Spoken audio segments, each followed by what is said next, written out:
أوقات كتير بنصحى وبنكون في أحداث كتير قوي في حياتنا، من مقابلتنا الناس ليه مواقف معينة وفي نفس الوقت تحديات.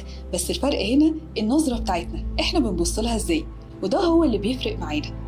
أهلا بيكم حلقة جديدة من البودكاست هتفرق معاك مع نوران عمرو.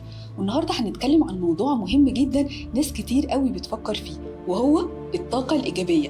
ومعانا النهاردة ضيفتنا المميزة جدا دكتور سارة بطران، مدربة الصحة النفسية والإرشاد الأسري وبرين هيلث كوتش. أهلا بيكم، منورانا في هتفرق معاك. اهلا بيك يا نوران، ميرسي جدا ومبسوطه اني شفتك النهارده. ربنا يخليكي، منوره هتفرق معاك. والنهارده عايزين نتكلم عن موضوع مهم قوي، وهي فكره الطاقه الايجابيه، شغله قوي الناس.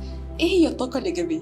طب انتي خدتينا على طول على الطاقه الايجابيه، بس احنا محتاجين نعرف مفهوم الطاقه. هي الطاقه اي حاجه فيها اهتزازات، تمام؟ احنا جسمنا بيبقى عباره عن تدفق للدم واهتزاز وافكار كتير بتبقى موجوده في مخنا، ودي اللي بتخلي جسمنا كده فيه حركه. اوكي، فعامه الطاقه بتتحكم فيها 3 حاجات: المشاعر والسلوك والافكار. يا المشاعر الأول يا الأفكار الأول على حسب. أوكي، فده بيخلي مخنا لما يتسيطر عليه الأفكار والمشاعر، يا إما يفكر بطاقة إيجابية يا طاقة سلبية. يا التردد بيبقى تردد عالي، دي الطاقة الإيجابية، يا تردد منخفض وتكون دي الطاقة السلبية. تمام.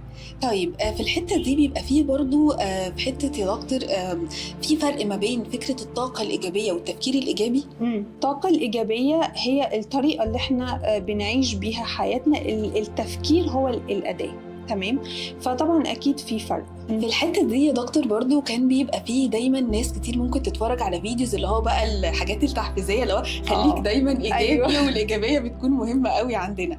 طيب في الحته دي فعلا الفكر الايجابي ده ممكن ياثر علينا، ولا مع الوقت ممكن يخلينا ان احنا بقى عايشين في ضغط نفسي من فكره ايجابيه ايجابيه ايجابيه؟ حلو قوي. في حاجه اسمها فيك بوزيتيفيتي، يعني الايجابيه المزيفه بالظبط. ان ممكن طول الوقت تقولي أنا إيجابية، أنا عايشة حياتي بإيجابية، كمجرد إني بوري للناس شكل هو مش حقيقي جواي، تمام؟